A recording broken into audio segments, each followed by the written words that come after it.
দেখছেন জি 24 ঘন্টা education excellence 2022 শিক্ষাক্ষেত্রে উৎকর্ষের স্বীকৃতি।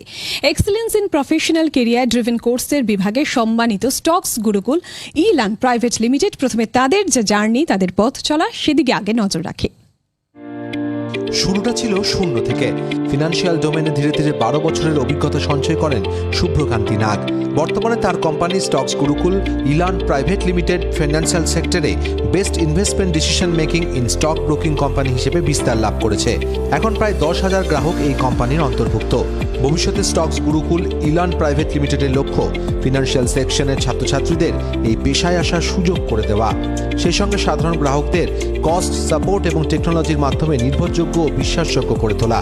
জি 24 ঘন্টা education excellence 2022 excellence in professional career driven courses বিভাগে সম্মানিত stocks Gurukul e learn private limited.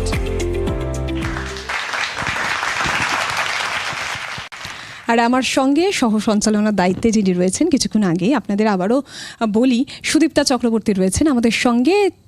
আর অতিথি হিসেবে আমরা এখন যাকে স্টুডিওতে পেয়ে গেছি, Dilip Majumdar, CEO Stocks Gurukul e learn private limited. অনুষ্ঠানে স্বাগত আপনাকে।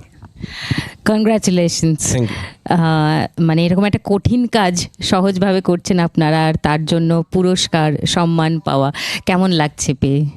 দেখুন, সম্মান তো সবাই এক্সপেক্ট করে, সম্মান পাওয়ার পরে তাদের ভালোই লাগে। তো আমরা সত্যি গর্বিত যে এরকম জি 24 ঘন্টার মতো এরকম একটা মিডিয়া থেকে আমরা সম্মান পাচ্ছি। আমরা স্টক গুরুকুল ফ্যামিলি ই-লার্ন সত্যি গর্বিত, এবং এই সম্মান পাওয়ার সঙ্গে সঙ্গে আমরা জি 24 ঘন্টাকে ধন্যবাদ জানাচ্ছি যে আমাদের প্রচেষ্টাকে জনসাধারণের কাছে নিয়ে আসার জন্য, এবং এই সম্মান আমাদেরকে আগের দিনে আরও রেসপন্সিবিলিটি করে তুলবে আমাদের স্টুডেন্টদের, যাতে আমরা আরও ভালো সার্ভিস দিতে পারি। আগামী 1 বছরে 1 লক্ষ কর্মসংস্থান করার ইচ্ছা প্রকাশ করেছেন আপনারা, সেটা কি সত্যি সম্ভব? মানে হলে কিভাবে সম্ভব যদি একটু বলেন। দেখুন, 1 লক্ষ যে কথাটা আছে, এটা হচ্ছে আমরা একটা ইন্টারনাল টার্গেট। এটা বলতে গিয়ে যেটা আমরা একটু বলতে হয় যে গত 3 বছরে যখন কোভিড চলেছিল, সারা পৃথিবী জুড়ে লকডাউন, এবং সেই লকডাউনে দেখেছি যে সাধারণ মানুষ থেকে শুরু করে যারা ভালো কোম্পানিতে চাকরি করতেন তাদেরও জব ছিল না। কিন্তু সেই সময় একটা জিনিস দেখা গেছে যে শেয়ার মার্কেট, কিন্তু ক্যাপিটাল মার্কেট সারা পৃথিবী জুড়ে অনেক গ্রো করেছে।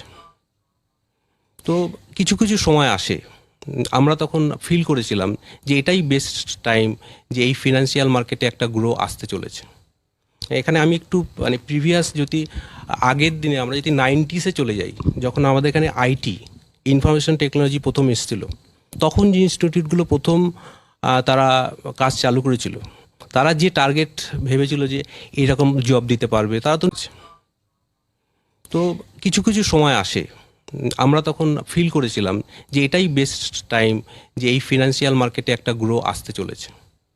এখানে আমি একটু প্রিভিয়াস যদি আগের দিনে আমরা যদি 90s চলে যাই, যখন আমাদের এখানে আইটি ইনফরমেশন টেকনোলজি প্রথম এসেছিল, তখন যে ইনস্টিটিউটগুলো প্রথম তারা কাজ চালু করেছিল, তারা যে টার্গেট ভেবেছিল যে এইরকম জব দিতে পারবে, তারা তো নিজের একটা টার্গেট করেছিল, কিন্তু দেখা গেছে তাদের সেই টার্গেটের থেকে অনেক বেশি তারা জব দিতে পেরেছে।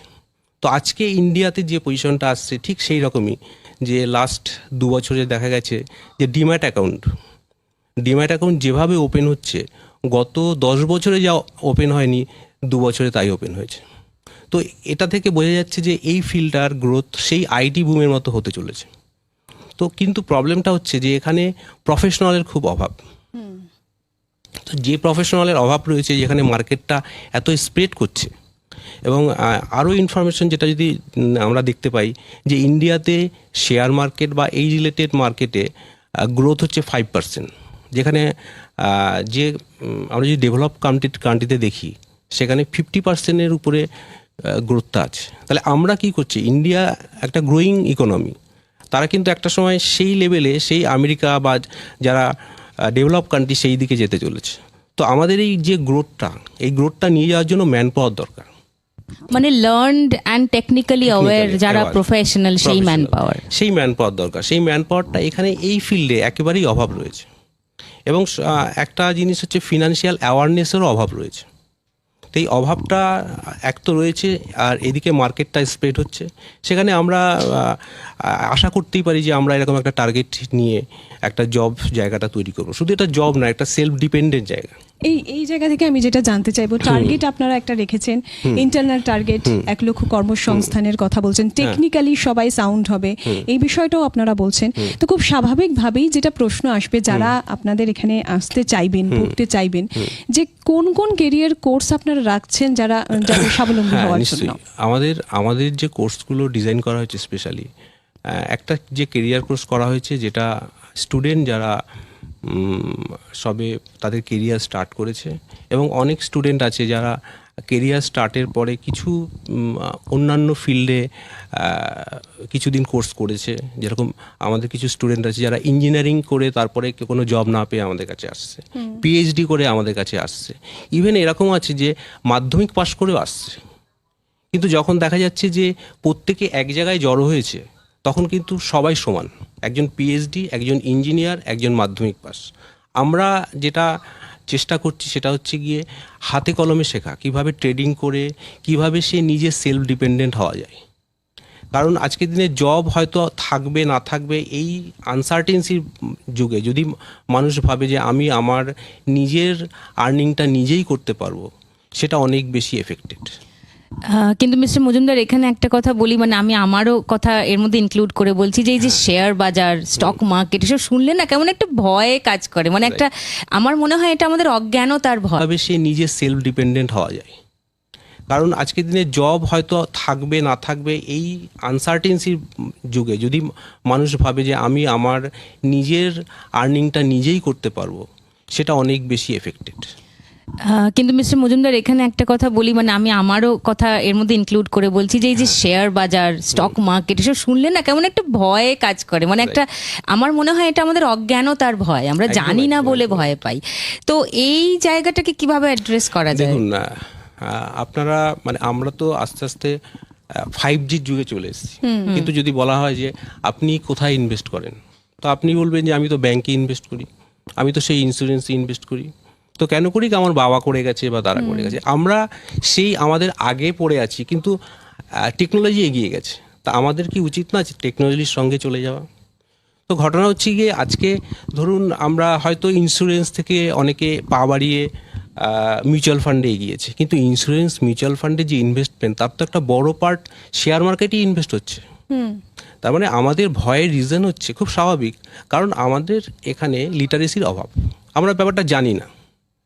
তো আমাদের প্রচেষ্টা হচ্ছে সেই জায়গাটা যে আমরা একটু যেখানে আমাদের অফিস বা বিভিন্ন জায়গায় আমরা কাজ করছি, সেখানে যেসব ইনস্টিটিউশনগুলো আছে, কলেজ, সেখানে আমরা ক্যাম্পেইন করছি, ক্যাম্পেইন করে তাদের লিটারেসি, ফিনান্সিয়াল লিটারেসি সম্বন্ধে জানাচ্ছি, এবং জানানোর পরে তারা বুঝতে পারছে যে প্রত্যেকের এটা দরকার।